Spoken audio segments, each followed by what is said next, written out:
how are you?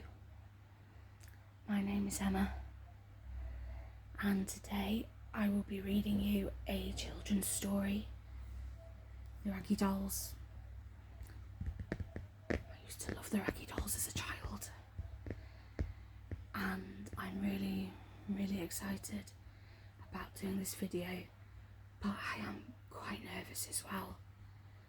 So I'm just going to get started. It might be better if you use headphones for this.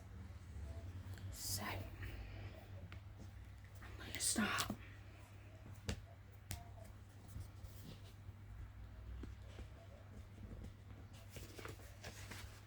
It's called The Royal Tour.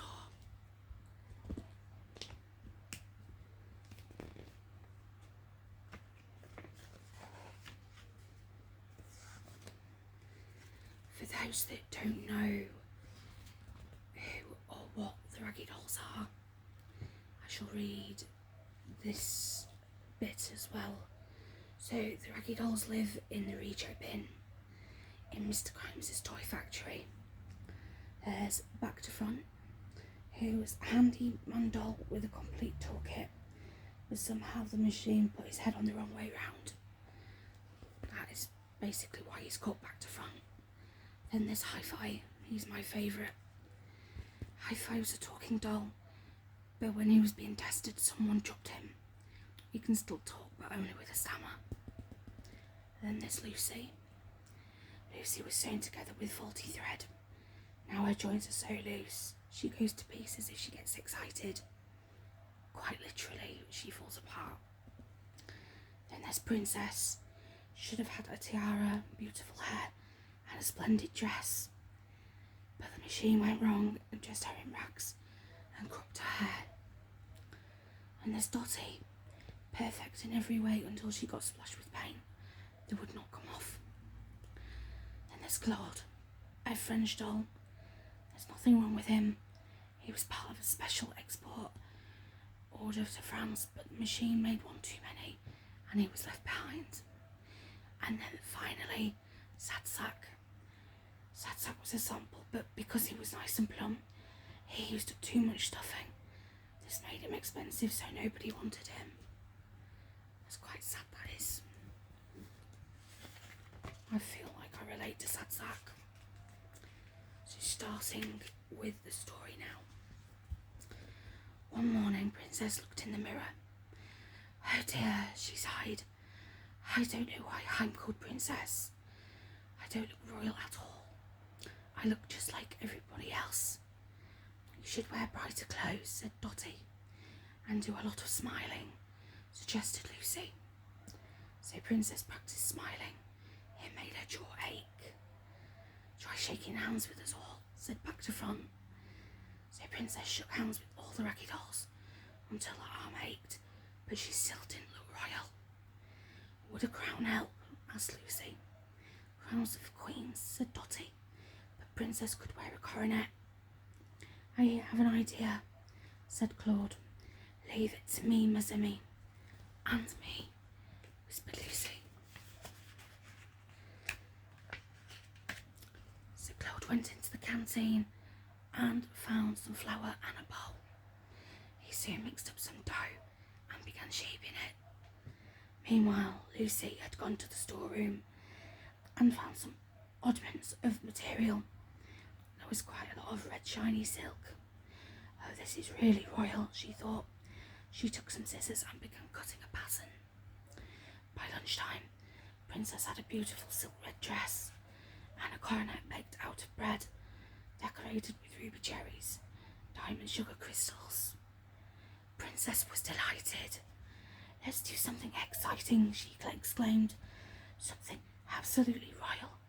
What about going on a tour? Suggested Hi-Fi. Good thinking, said Dottie.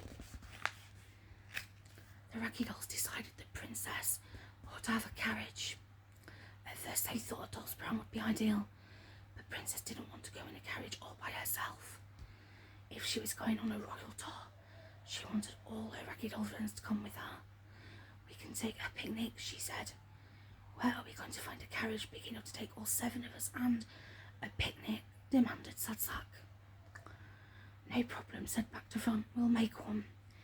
There's a lot of wheels and useful things in the tool shed. Good thinking, said Dotty. Come on, everyone, let's get cracking. The Raggy dolls happily set to work, building a carriage fit for a princess and a picnic and 6 friends. When it was finished, it looked more like a long bicycle than a carriage. The Raggy dolls climbed on it and waited for Princess to take her seat of honour. The Raggy dolls all saluted as Princess climbed aboard, and after a somewhat wobbly start, the royal tour was begun. The first person they met was Pumpernickel the Scarecrow. My word, you do look grand, he said when he saw Princess. Well, on a royal tour, she proudly announced. Well, thanks for visiting me, said Pumpernickel with a bow. It is an honour, that's what it is. Who are you going to see next? The Raggy dolls looked at each other and blinked. They had forgotten to plan where they were going. We haven't decided yet, said Dotty. Then why don't you visit my cousin Tabitha, said Pumpernickel. She'll be tickled pink. And to make sure the Raggy dolls didn't lose their way, he gave them a map. Every scarecrow on Farmer Brown's land was marked with a cross, including cousin Tabitha.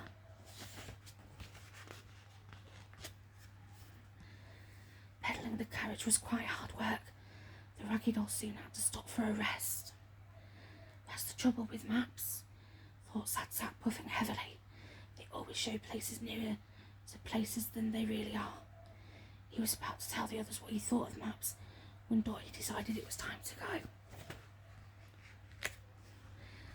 Thanks to Pumpernickel's map, the Raggy dolls soon found cousin Tabitha. She was standing in the middle of a field, looking very cross. The wind had blown her hat away, and her dress was hanging in shreds. Those darn crows, she screeched. They does it on purpose, that they do. They've no respect.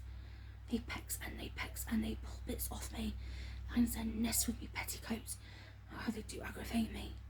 Sad Sack thought cousin Tabitha looked more like a witch than a scarecrow.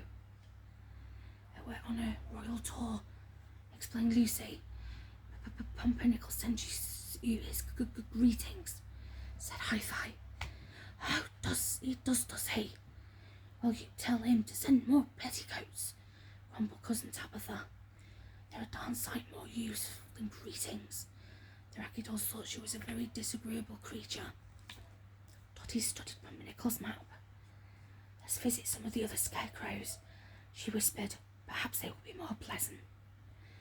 Everyone agreed. Even Sad Sack was glad to be on his way again.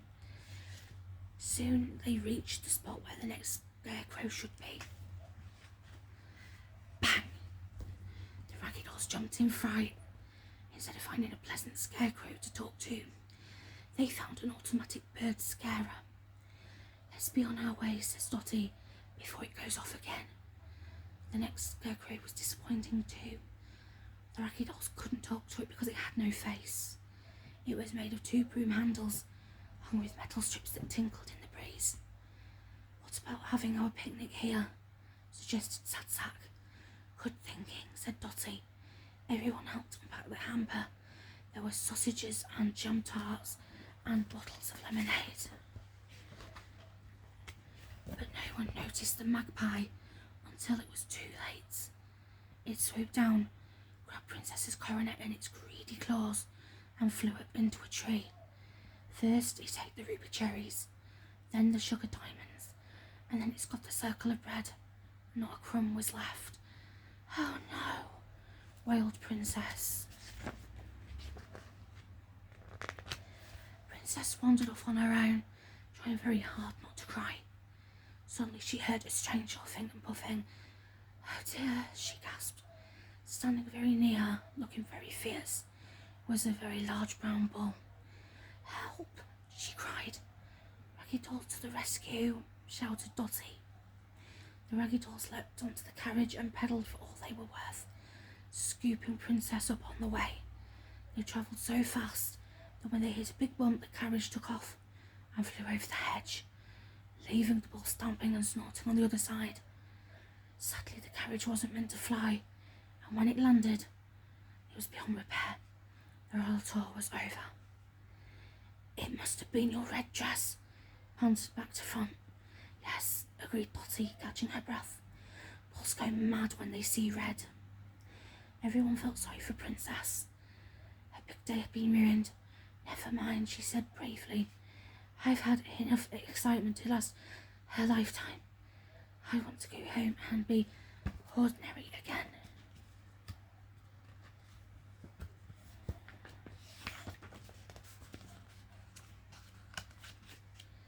It was a long walk home carrying the broken carriage, and when they got there, the Raggy dolls put all the bits back into the tool shed. Back in the reject bin, Princess put on her old dress and handed the shiny red one to Lucy. I'm sorry, Lucy, she said. It's an adorable dress, but I can't wear it anymore. Don't worry, said Lucy with a grin. I think I know someone who can. And that's the end.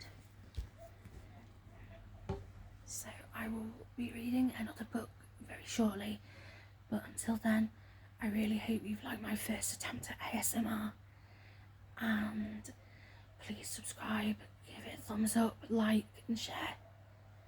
Bye bye.